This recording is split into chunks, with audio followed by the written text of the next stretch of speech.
Can you hear me, guys? If you could let me know if I'm making some noises.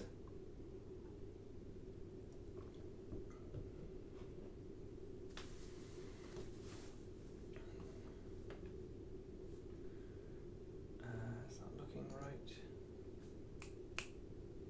Yeah, that looks like I'm getting some sound there. Brilliant.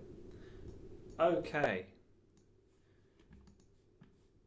So today I'm going to explain why you should learn your major scale, why you should just get it over and done with, get it learned. And it's really simple why you should do this. The major scale is the language that we use when we are discussing music. And if you understand the major scale, then you understand pretty much everything else, or any new concepts you stumble across, you have the required language to understand those concepts, and it will take you far less time to master all the theory you need. Now, there isn't a huge amount of useful theory in terms of application. If you want to pass theory exams, all that sort of stuff, there's a lot of theory that you need to learn. I've gone through all those exams. I've done all that stuff. However, the stuff you learn in the academic system is very academic, and actually in practice there's very few theories that we really need. Now, conveniently, if you're watching this live, then it's not quite ready to go yet, but if you're watching this on the replay, keep an eye on my website and subscribe to the channel, because my brother and I are two very different musicians, but we are writing together. We're getting ready to wrap it up in the next few weeks, all the theory that you actually need in one course. So keep an eye open for that. It's our trial and error approach to applying classical theory to the guitar, and all the things we wish we'd known. We've condensed it all down into a very simple step-by-step method where you start at the beginning and you work your way through to the end. And by the time you get there, you have all the language you need to be a competent jazz player, pop player, contemporary player. Again, it's not for people who are wanting to pass theory exams. That's a completely different skill. This is practical theory. We put our heads together and agreed on the theory that we think is really important. So anyway, if you don't know your major scale, you're not going to get a huge amount of benefit from this lesson immediately, but hopefully that will kind of prove the point.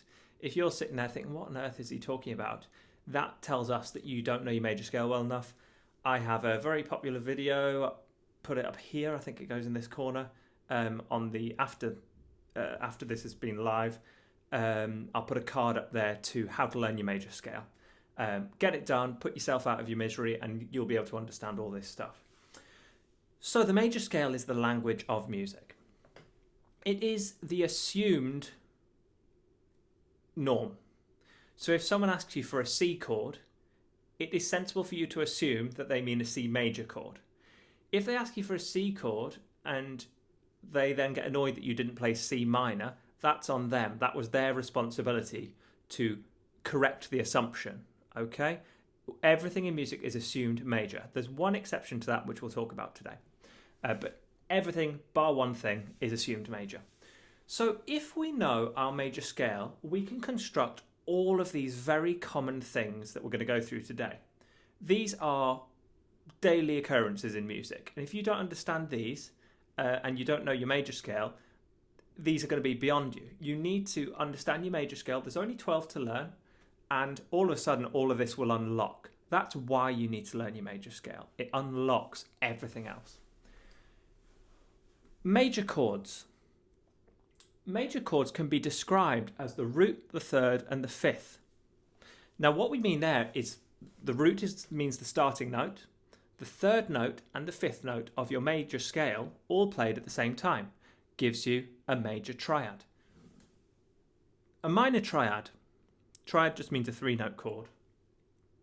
Root, flat 3, and 5. What that means is we find the root, the third, and the fifth, and we flatten that third. Whatever that gives us, we play those 3 notes together, and we're now playing a minor triad. We can very easily describe that. Root, flat, third, fifth. Simple as that. So major, root third fifth, minor, root flat third fifth. And you need to know those. You need to know root third fifth, root flat third fifth. A diminished triad, root flat third, flat fifth. Again, very easy to explain. We play the major scale. Let's say it was C. Our first 5 notes of the major scale on C are C, D, E, F, and G.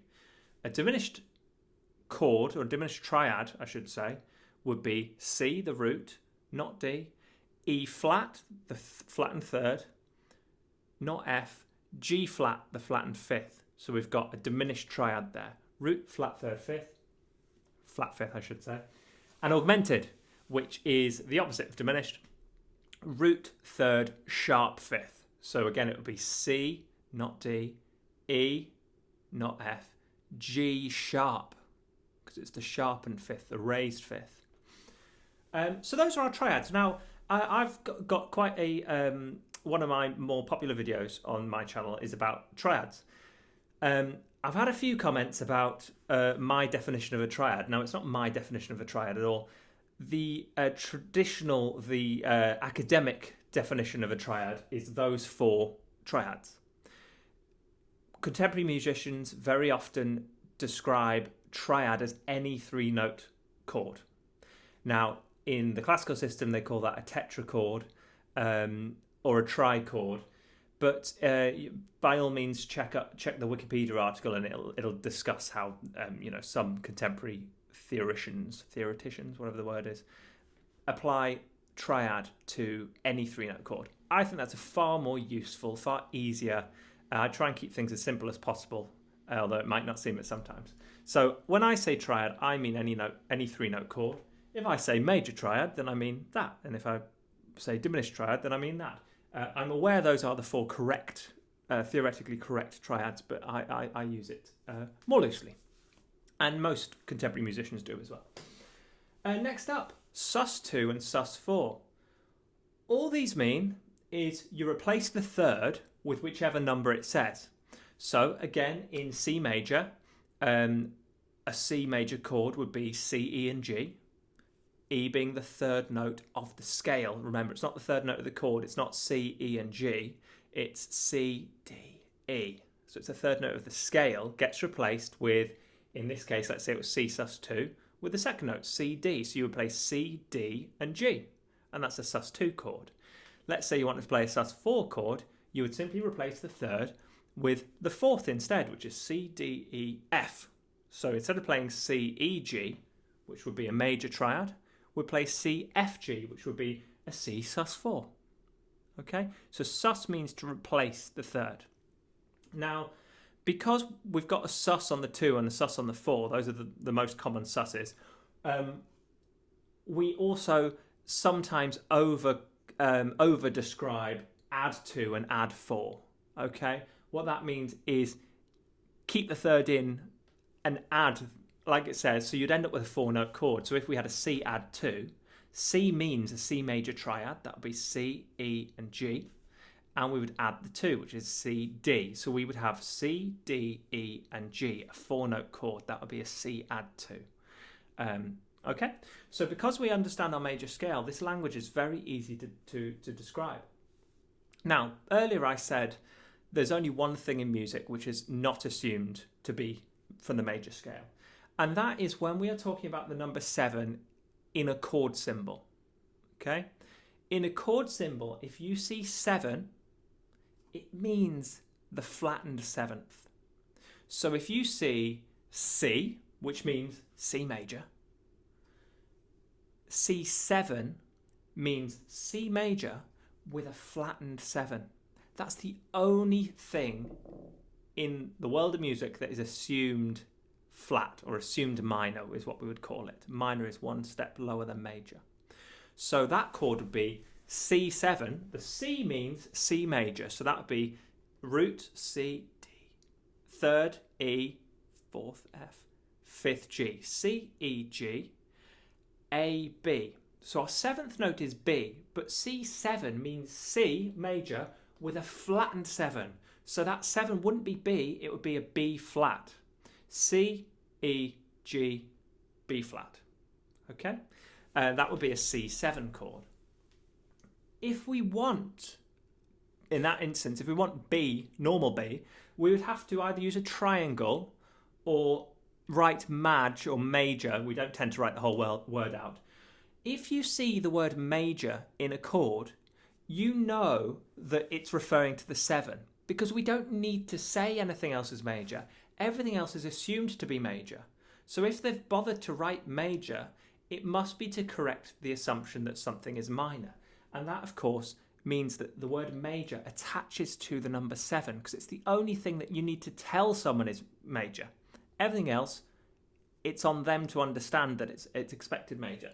So if you see the triangle or major 7, it means play the 7th of the major scale. Okay? As the name suggests, major 7th. But it's the only thing, and this is just in chords. If we're talking about scales and I say play me the 7th note, I mean whatever the 7th note of that scale is. If I'm in a chord and I say C7, I would have to say C major 7. And that is C, pause, the C means C major 7, which is 1 unit. And that means this. Finally, we've got, I ran out of space to write the full word, but a circle. You've possibly seen one of these before. Circle, sometimes paired up with the 7 as well. Circle 7 is diminished 7. And what diminished 7 means is you build your diminished triad, root, flat third, flat fifth, and diminished with a 7 means a double flattened 7th. So if the 7 was B, the single flattened 7 would be B flat, and a double flattened 7 would be B double flat. It would look like A on your instrument. You would end up on the note that you would normally call A, but in this context you'd give it the letter B double flat. Okay? Nearly there, guys. So if we see the numbers 2, 4 or 6 in a chord, 2, 4 or 6, they're telling us to simply either add 2, add 4 or add 6. You would rarely see the word add before the 6 just because you would rarely see a sus 6. It doesn't really exist. You see a sus 2 or a sus 4. Therefore, we also have an add 2 or an add 4 to distinguish between the two. But a chord would just say C6. And what that means is you play C means C major triad. We assume major, C major, root third, fifth, and 6th. C, E, G, and A. C, D, E, F, G, A. 6th. Okay? It would, of course, say add 2 or add 4. Now, 9, 11, and 13. This is really important. If I count through my scale on my fingers, what's the best way around to do this? C, D, E, F, G, A, B, C, D. 9 is D. Well, 2 was D as well. C, D. Now, what a lot of people think this means is whichever C you're playing, you play the D that's not next door to it, but the one that's 9 notes away. The same for an 11 and a 13. You could play that many away. That's not what it means at all. You can play the very next note. You can play C, D. The only difference is 9, 11 or 13 tell you, please also add the 7. In chord symbols, we try and give you as much information as possible in the least ink. So we could say C7 add 2, or we could say C9. And what that means is it's the note 2 with the 7th. Okay? So 9, 11 and 13 mean play 2 is the same as 9. I'll join these together. 2 and 9 are the same note. 4 and 11 are both the same note. In C, they're both an F. 6 and 13 are both the same note. In C, they're both an A. But the only difference is if the composer writes 13, they want you to play a 6 and a 7. So 2, 4 and 6 mean no 7 please. 9, 11 and 13 are exactly the same notes, and it can be literally the same button. It doesn't have to be, it could be 2 notes away. It doesn't have to be 9 notes away. The order you play the notes isn't important. It just means one of the notes that you're playing is also the 7. In that instance, we would call 9, 11 and 13 extensions because we are extending beyond the 7th. Okay? Some people call the 7 an extension as well, but I think of the 7 as just being a normal note. It's just a common note. So that's all chords. Everything from that point upwards, that's pretty much all the chords you'll ever see. Okay? You can have alterations as well. So you could have like flat 9, and all that means is in C, we know that 2 and 9 are the same, so C, D. It would be a D flat and the 7 because we called it a flat 9. If it said flat 2, that would just be a D flat and you wouldn't add a 7. Finally, learning scales. If you have your major scale, this is the video I put a card up here earlier. I'll try and remember to put another one up just to remind you. The video I put up demonstrated this method, that if you learn your major scale, you can use that as a template and make as few tweaks as possible to create other scales. Now, a few people get triggered by this. If you say, for example, here's our first example, melodic minor. What you do is you take the notes of the major scale, and instead of playing the third, so again, C, D, E, you would play a flat third, C, D, E flat. All the other notes remain the same. So the melodic minor is just a major scale with a flattened third instead. Okay? Now, it's not theoretically a major scale, so that's not what we're trying to say here. We're not saying it functions or sounds like a major scale. We're saying an efficient method of finding those notes on your instrument is, have you got your major scale really confidently learned? What's your third note? Just flatten it. Okay? Now, the word harmonic, we've got harmonic minor and harmonic major. The word harmonic indicates a flattened sixth. So if you see harmonic in a scale, sorry, my mistake. If you see harmonic in a scale, you've got to have a flat 6 in it. Okay, so harmonic major is just the major scale, but you take the 6th note, which is A, and replace it with an A flat. C, D, E, F, G, A flat, B, C. It creates a very powerful harmonic sound, chordal sound that pulls us really, really powerfully back to chord 1 when we're on chord 5. It creates a very diminished sounding harmony, and diminished chords like to resolve back to home base. The harmonic minor is combining both of these, the melodic minor and the harmonic major. So harmonic means flat 6 and minor means flat 3. As we know from up here, minor means flat third. So once you've gone through your major scales in all 5 caged positions, remember I did a video about don't learn 12 keys, learn 5 positions. I will put that one up here somewhere. Don't learn 12 keys like other musicians do. One of the great things about the guitar is we only have to learn things 5 times. Now that might still sound a lot of times, but it's 7 times fewer than piano players have to learn things. So let's count our blessings. Once you learn all of these things in the cage system, you then really have a very efficient framework around which to build, especially as an improviser, melodies, or as a composer, to create phrases where the melody really outlines the harmony, and the harmonies are really, if you start with a melody and you want to reharmonize it or whatever you're doing, you really understand how these things work together. So really that's all I wanted to talk about today. Maybe tomorrow I'll do some chord naming.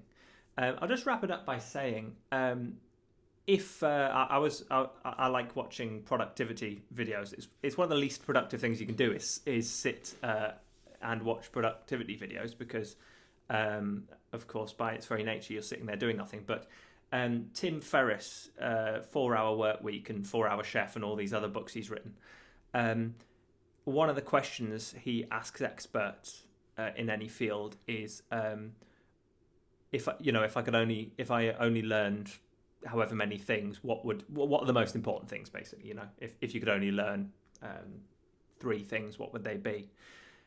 In music, if someone asked me what the most important thing to learn was, I would say rhythm, because rhythm is, a drummer can be a brilliant musician and they don't need to know any of this. Now, great drummers do know all this as well, um, because they care about music and they understand how their role is bigger than just hitting the drums. It's how it fits into the music. But rhythm is the biggest weakness amongst all of my students. So I make sure that it's not the biggest weakness amongst all of my students. I really hammer rhythm with my students. But the second most important thing is the major scale. If you know your major scale inside and out, you know all this stuff, and you are a rhythm monster, which I certainly wish I'd spent more time on my rhythm work in the past, because it's now something I'm really having to train myself to improve. But if you have those two skills, you're an unstoppable musician, really. That plus listening to what you're doing, being critical, not harsh on yourself, but asking yourself, does this actually sound nice? Because that's tone, time, and this is the theory. This is the language we use. It's the major scale. Anyway, I hope that was helpful, guys. I'm gonna pretty much wrap it up there. I'll wait a few more seconds just in case there's a few people watching here, in case anyone does have any questions. If not, like I say, keep an eye open for the theory book. It'll be a course, actually. It won't just be a book.